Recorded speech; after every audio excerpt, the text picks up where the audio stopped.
भगवान श्री कृष्ण के सर्वशक्तिमान सुदर्शन चक्र की कथा। श्री कृष्ण के सुदर्शन चक्र के बारे में कौन नहीं जानता। उन्होंने गीता ज्ञान के बाद जब अर्जुन को पूर्ण रूप में दर्शन दिए तब भी ये सुदर्शन चक्र उनकी शोभा बढ़ा रहा था। कुछ धर्मग्रंथों के मुताबिक इसका निर्माण ब्रह्मा, विष्णु और महेश की संयुक्त ऊर्जा से हुआ था। देवताओं के गुरु बृहस्पति ने भगवान विष्णु को चक्र दिया था। अन्य धर्मग्रंथों में कहा गया है कि श्री कृष्ण ने इसे देवताओं से प्राप्त किया था। महाभारत के अनुसार कृष्ण और अर्जुन ने खांडव वन को अग्निदेव की सहायता से नष्ट कर दिया था। बदले में उन्होंने कृष्ण को एक चक्र और एक कौमोद की गदा दी थी। कृष्ण आमतौर पर अपनी छोटी उंगली पर चक्र रखते थे, जबकि भगवान विष्णु अपनी तर्जनी पर। ऐसा माना जाता है कि एक बार जब दिव्य चक्र अपने शत्रु को नष्ट कर देता है तो वह हमलावर के पास लौट आता है। इसका मतलब ये है कि प्रक्षेपण के बाद भी यह योद्धा के नियंत्रण में रहता है। ये पल भर में कहीं भी पहुंच सकता है। सुदर्शन चक्र शांत है और जब इसके रास्ते में कोई बाधा उत्पन्न होती है तो चक्र की गति बढ़ जाती है।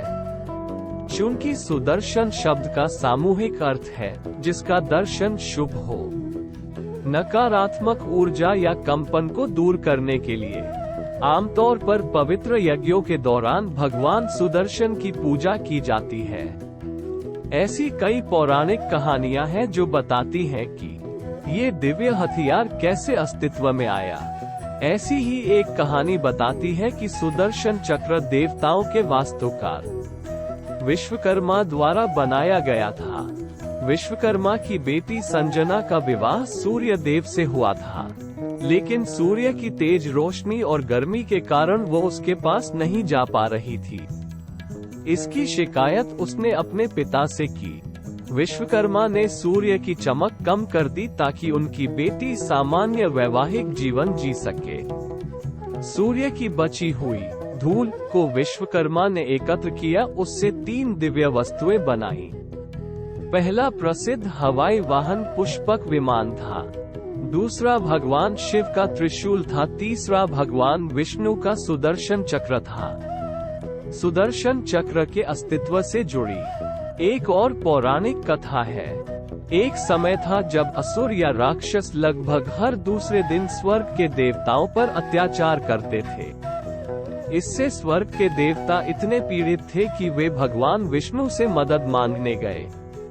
विष्णु जी ने उन्हें बताया कि उनके पास राक्षसों को नष्ट करने के लिए पर्याप्त शक्ति नहीं है और उन्हें भगवान शिव से मदद मांगनी होगी। जब विष्णु जी शिव जी के पास गए तो उन्होंने भगवान शिव को समाधि में पाया।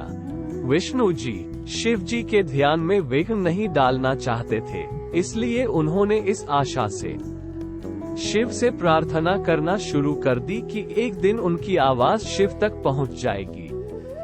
कई वर्ष बीत गए लेकिन विष्णु जी ने हार नहीं मानी। उन्होंने बड़ी भक्ति के साथ प्रार्थना की। वो प्रतिदिन शिव को 1000 कमल के फूल चढ़ाते थे। इस बीच राक्षसों द्वारा देवताओं पर निर्दयतापूर्वक अत्याचार किया जा रहा था। आखिर में कई वर्षों के बाद भगवान शंकर अपनी समाधि से बाहर आए। इतने में भगवान विष्णु 1000 कमल के फूल इकट्ठा करने के लिए दौड़े ताकि वे भगवान शिव की पूजा कर सकें। लेकिन भगवान शिव ने पहले ही तय कर लिया था कि वह विष्णु जी को वह सब कुछ देंगे जो वह चाहते हैं। लेकिन वो विष्णु जी के साथ एक चाल खेलना चाहते थे। वह चुपचाप उस स्थान पर गए जहां विष्णु जी ने कमल के फूल रखे थे और उनमें से एक को चुरा लिया। अपनी प्रार्थना करते समय जब भगवान विष्णु को एहसास हुआ कि एक फूल गायब है तो उन्होंने तुरंत अपनी एक आंख निकालकर शिव जी के सामने रख दी। जब शिव जी ने देखा कि भगवान विष्णु की उनके प्रति इतनी भक्ति है तो उन्होंने कहा, तुम जो भी मांगोगे मैं तुम्हें वह प्रदान करूंगा। विष्णु जी ने कहा, कृपया मुझे कुछ ऐसा दीजिए जिससे मुझे असुरों पर विजय पाने में मदद मिले। शिव जी ने उत्तर दिया, मैं तुम्हें ये गोल चक्र देता हूँ। यह आपके सभी शत्रुओं पर विजय पाने में आपकी सहायता करेगा। चाहे कितने भी राक्षस आप पर और अन्य देवताओं पर हमला करने आए, आप इस चक्र से उन सभी को परास्त करने में सक्षम होंगे।